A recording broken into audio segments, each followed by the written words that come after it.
Hello, everyone, and welcome to the Stigma Reduction web series brought to you by the McLean County Recovery-Oriented Systems of Care. Now, the McLean County ROSC is comprised of multiple human service organizations here in McLean County, with the lead organization being Chestnut Health Systems.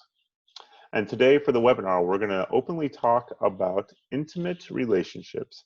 And like I said, this is part of a series. So the Ending the Stigma series, and the purpose of this is to end social and physical isolation of those living with mental and/or behavioral health symptoms, provide accurate information on a variety of topics that may create stigma, create connection and inclusion across all systems and settings, promote systematic changes within our community to promote mental and behavioral health, and these last two are very, very important, to end the barriers associated with seeking help for mental and behavioral health symptoms, and increase and improve access to care for mental and behavioral health services. So like I said, very important on the last two.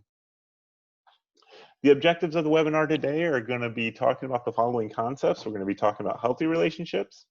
We're going to be talking about consent in healthy relationships, unhealthy relationships, and then also abusive relationships. Now, here we have the relationship spectrum, and this is a visual aid that we use in a lot of our webinars for the Ending the Stigma series that we are doing right now. So I want you to really pay attention as we're talking about this. Here you can kind of see what's going on, but later on we're going to dive a little bit more in depth on the relationship spectrum and go into a little bit of each of the areas here. So when we're talking about healthy relationships, there are really two major components of a healthy relationship, and that's going to be good communication and then boundaries, setting them and following them.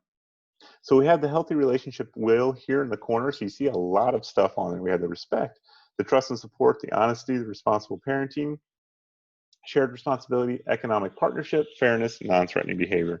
And we're not going to dive into a lot of these on the relationship wheel, but we will talk about a few of them as we're going through the healthy relationship characteristics.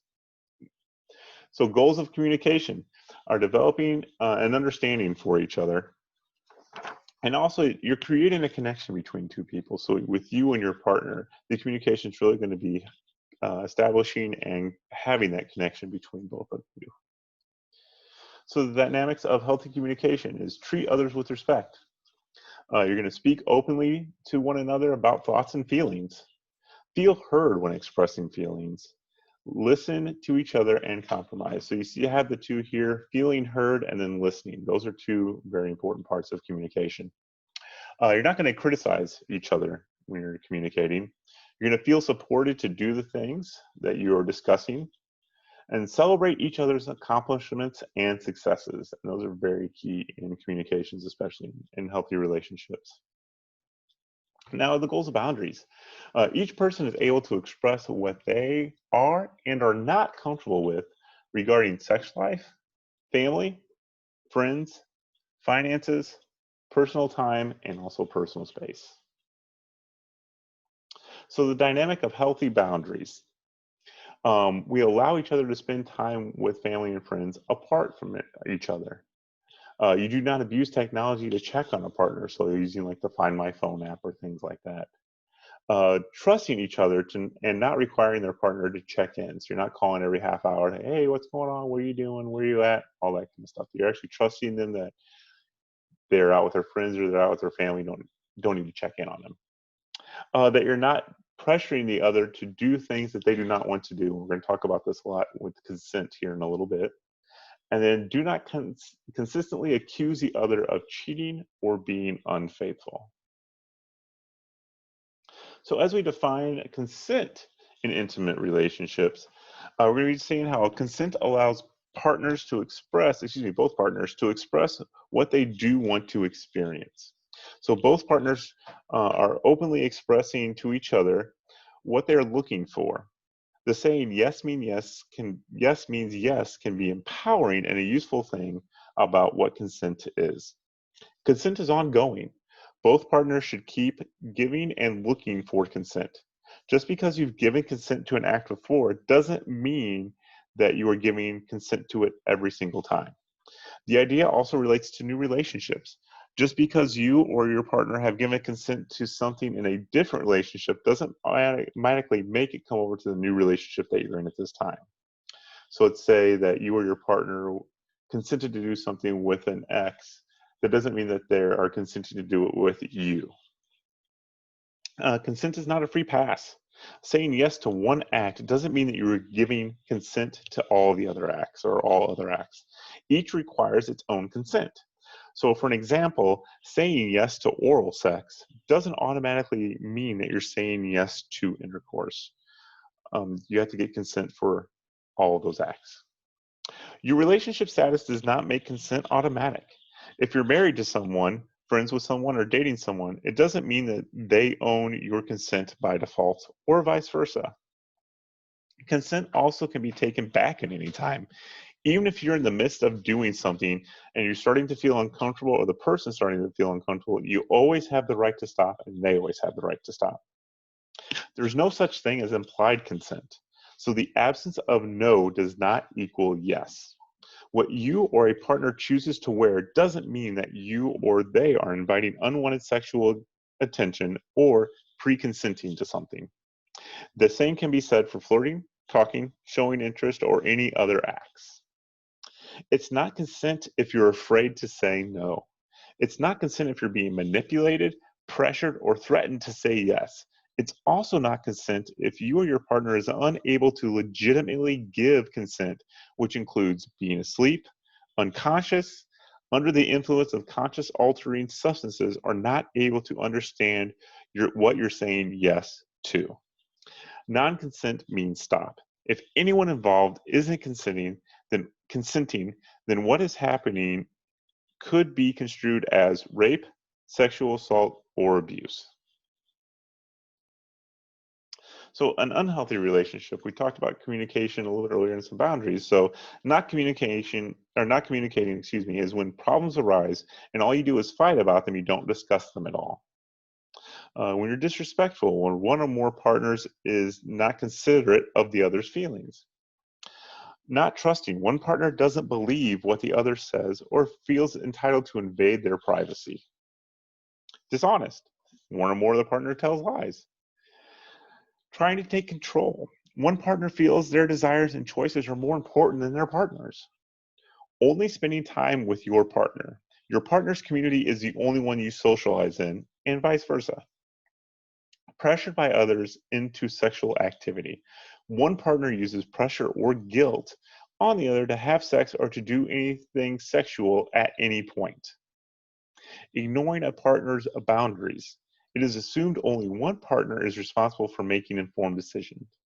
And unequal economically, where finances are not discussed or it's assumed that only one partner is in charge of the finances.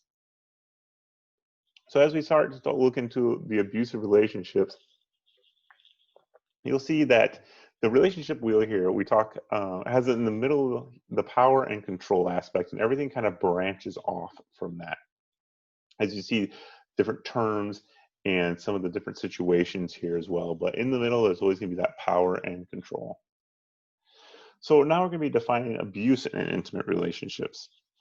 So when you're communicating in a way that is hurtful, threatening, insulting, or demeaning, when you're mistreating the other, where one partner does not respect the feelings, thoughts, decisions, opinions, or physical safety of another, where one accuses the other of cheating or having an affair when it's not true, and that may hurt the other, one of the partners may hurt the other in a physical or verbal way as a result. When the individual who is abusing denies that the abusing actions are actually abuse. An abusive partner may try to blame the other for the harm they are doing, or make excuses for abusive actions, or minimize the abusive behavior. One such thing is, you made me hit you. That's something when you're thinking about that, abusive actions. Controls the other. There's no equality in the relationship. One partner makes all the decisions for the couple without the other's input. Isolates the partner. One partner controls where the other one goes and who they talk to. They may isolate their partner from their family or their friends. Forces sexual activity or pregnancy. One partner forces the other to have sex or do anything that they don't want to do sexually at any point. In relationships where pregnancy is a physical possibility, one partner may force the other to become pregnant. Exerts economic control. One partner controls the money and access to the resources. Having an open dialogue about finances is not always an option. This may include preventing a partner from earning an income or not allowing the partner to access their own income. So there's not open communication or open dialogue about the economics of the relationship or the economics that are involved in the relationship. Engages in manipulative parenting, where one parent uses the child or children to gain power and control over the other partner, including telling the children lies or negative things about one's partner. So now we go to the self-reflection time. So here you see the relationship spectrum again. So you really want to think about your current intimate relationship and where it fits on the spectrum here. Where do your past intimate relationships fit on the spectrum? And where do you want your current or future relationships to fit on the spectrum? So relationships can sometimes go between the areas that we have here. But if you feel yourself slipping into that red or the abusive part of the relationship spectrum, then you really want to reach out for help. And you should never feel afraid or you should never feel like it's wrong to reach out for help if you feel that your relationship is going into that abusive part of the spectrum. And when you do reach out for help, especially in McLean County, we have a couple of the resources here. We have the YWCA Stepping Stones program. Then we also have the Countering Domestic Violence program that MCCA uses with the Neville House. And here's some information about those two programs here.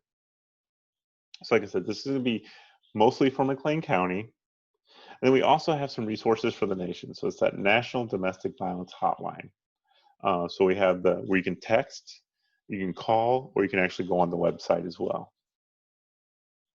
So if you have any questions about the information in the webinar today, you can feel free to contact any of the individuals as part of the ROSC Council here at the bottom of the screen. We have their email information and the individuals. We also have some information here in the middle of the screen as well. And that the first one for the Navigate Resources Through PATH is a great one to use. And there's also those Get Connected to the Facebook and McLean County Recoveries as part of that ROSC that we were talking about.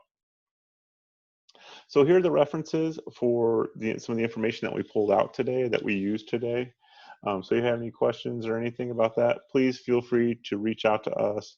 Always ask for help if you feel like you're getting into, like I said, that red part of the spectrum. And thank you very much. I hope everybody has a great day. Bye.